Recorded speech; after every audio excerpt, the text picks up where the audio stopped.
আসসালামু আলাইকুম এভরিওয়ান, নতুন একটা ভিডিওতে স্বাগতম। সো আমি এখন বের হয়েছিলাম একটু অফিসে যাওয়ার জন্য, বাট বের হয়ে একটা দুঃসংবাদ শুনতে পেলাম। সেটা হচ্ছে আজকে সকালে মেবি দুইজন গার্মেন্টস কর্মী বনানী চেয়ারম্যান বাড়িতে নিহত হয়েছে সড়ক পারাপার হইতে। মেবি বাসের চাপা খাইছে, নাহলে অন্য কোনো যানবাহনের চাপা খাইছে। সো এইটা এখনও আর কি ধরা পড়ে নাই। সো এই জন্য আর কি দেখলাম যে রাস্তাঘাটে সব গার্মেন্টস কর্মীরা অবরোধ করতেছে। এইখানেও অনেক গার্মেন্টস কর্মীরা বসে আছে বিজিএমের সামনে। সো কাহিনী কি বুঝলাম না, আমি তো সাইড দিয়ে পার হয়ে চলে আসলাম। সো জানি না রাস্তার অবস্থা সামনে কীরকম হবে। সো আমার তো অফিস যাইতেই হবে, কোনো মাপ নাই। সো লেটস সি রাস্তায় কী হয়, সাথেই থাকুন। হচ্ছে উত্তরা দক্ষিণ স্টেশন থেকে ডিএসএস এর যে রাস্তাটা আছে ওখানে। সো এই যে এইখানে রাস্তার কাজ চলমান। সো আশা করি রাস্তাটা খুব তাড়াতাড়ি শেষ হবে। এই রাস্তার কাজটা শেষ হইলে যে আমাদের জন্য কতটা উপকার হবে যা বলে প্রকাশ করা যাবে না। ও পুরা রাস্তা খোয়া বিছিয়ে ফেলছে, এখন ধুলাবালি নাই বলতে গেলে খুবই সামান্য, এইটুকু থাকবে না আর কিছুদিন পর। সেই শান্তি পাইলাম এই রাস্তাটা দেখে। এইখানে আসার পর কাপড় চুপড় একদম নোংরা হয়ে যেত ধুলাবালির কারণে। সো এখন আর এই জিনিসটা হবে না আশা করি। এই যে দেখুন এইখানে সামান্য একটু ধুলা আছে, সো এইটাও থাকবে না রাস্তার কাজটা সম্পূর্ণ হয়ে গেলে। খুব ভালো হয়েছে রাস্তাটা করে।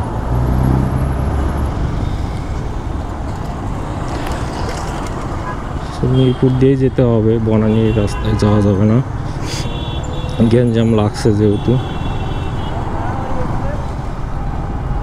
সো খুবই তাড়াতাড়ি দেখুন এই রাস্তাটুকু পার হইলাম। আগে আসতে অনেক সময় লাগতো, বাট এখন কোনো সময়ই লাগলো না। তো চলুন এখন 12 নম্বরটা পার হইতে পারলেই বাসি, তারপরে 10 নম্বর, তারপরে সোজা মহাখালী। এই যে দেখুন এইখানে আবার গ্যাঞ্জাম লেগে গেছে। দেখছেন অবস্থা, আগুন লাগার কারণে, আগুন কি ওই যে রাস্তা অবরোধ করার কারণে ওই সব রোডের গাড়ি এই যে মিরপুর রোডে ঢুকে পড়ছে এবং পুরা রাস্তা জ্যাম। আমি এই যে গুগল ম্যাপ চালু করছি, এখান থেকে শুরু করে মিরপুর 10 নম্বর পর্যন্ত যানজট। সো জানি না কয় ঘন্টা লাগবে আমার মহাখালী পৌঁছাইতে। সো বিকল্প কোনো রাস্তায় নাই, ওইটাই রাস্তা। আর একটা হচ্ছে মিরপুর দিয়ে। সো এইটাও অবস্থা খারাপ। সো লেটস সি কি হয়, ওয়েট করা ছাড়া আর কিছু করার নেই। সো সাথেই থাকুন, দেখা যাক কী হয়। তো একটা সিগন্যাল পার হয়েছি, 12 নম্বরের সিগন্যাল। এখন আসি হচ্ছে পল্লবী মেট্রো রেলের নিচে। সো ওই এয়ারপোর্ট রোডের যত গাড়ি আছে সব হচ্ছে কালশি হয়ে দেন মিরপুর রোডে ঢুকবে মেবি। তো সামনে হচ্ছে প্রচুর যানজট, একদম লাল হয়ে আছে। এই যে এইখান থেকে শুরু হয়েছে কালশি ফ্লাইওভার হয়ে গাড়ি, এই সব গাড়ি হচ্ছে সামান দিয়ে নামে। তো ওইখান থেকে আর কি গ্যাঞ্জামটা শুরু হয়েছে। তো বাইক নিয়ে বের হইলাম আজকে, আর এই ঝামেলা। ওর থেকে মেট্রোতে যাইতাম, একদম কোনো ঝামেলা ছাড়াই পৌঁছাইতে পারতাম। তো আসার সময় প্যারা হয়ে যায় বাইক ছাড়া, এই জন্য বাইকটা নিয়ে বের হইলাম। তো দুপুর টাইম, তারপরেও দেখেন কি পরিমাণ গাড়ি, মাথা নষ্ট করা গাড়ি। যাই আর কি করার, আস্তে আস্তে আগাইতে থাকি। সো অনেক কষ্টে 10 নম্বর সিগন্যালের কাছাকাছি চলে আসতে পারছি। এখন এই সিগন্যালটা পার হইতে পারলে মোটামুটি রাস্তা ফাঁকা আছে, তারপরে আরামসে যেতে পারবো। তো দেখি এই সিগন্যাল পার হইতে কতক্ষণ লাগে আমার। এখন বাজে 1:18। তো পুরাটা রাস্তা মনে করেন গাড়ি ঠেলতে ঠেলতে আসছি। যদি উপর দিয়ে মেট্রো রেল যাচ্ছে, তারপরও নিচ দিয়ে যানজট। করার নেই, যানজট এই শহরে কখনোই কমবে না। দেখুন 10 নম্বর দেখা যাচ্ছে। এই সিগন্যালটা পার হইতে পারলে মোটামুটি স্বস্তি।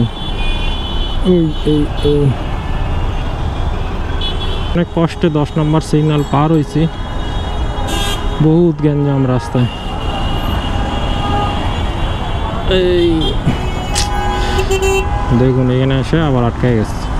এই যাত্রীরা মনে করেন যে রাস্তা পারাপার হয় ফুট ওভার ব্রিজ থাকতে নিচ দিয়ে, এই যে নিচ দিয়ে পারাপার হচ্ছে।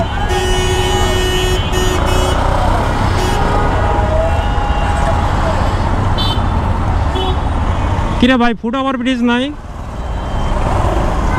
এই বাসগুলা এই দাঁড়ায় রয়েছে, এমনি রাস্তা ছোট, তার মধ্যে অর্ধেক রাস্তা এদেরই লাগে।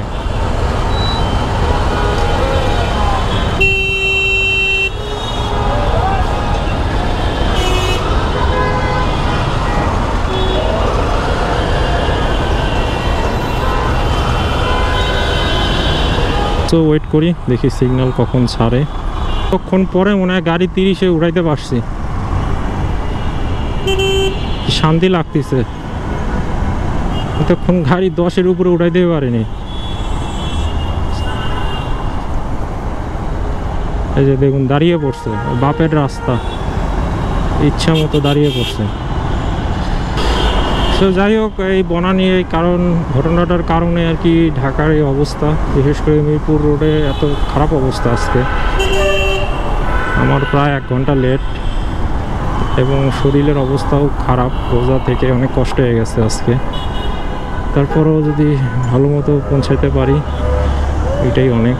সো ভিডিওটি কেমন লাগলো অবশ্যই কমেন্ট করে জানাবেন। সবাই সাবধানে রাস্তা পারাপার হবেন, সবাই সাবধানে গাড়ি চালাবেন, এটাই আশা করি। এবং আজকে ভিডিও এই পর্যন্তই, দেখাবেন নেক্সট অন্য কোনো এক ভিডিওতে। সবাই ভালো থাকবেন, সুস্থ থাকবেন, আল্লাহ হাফেজ।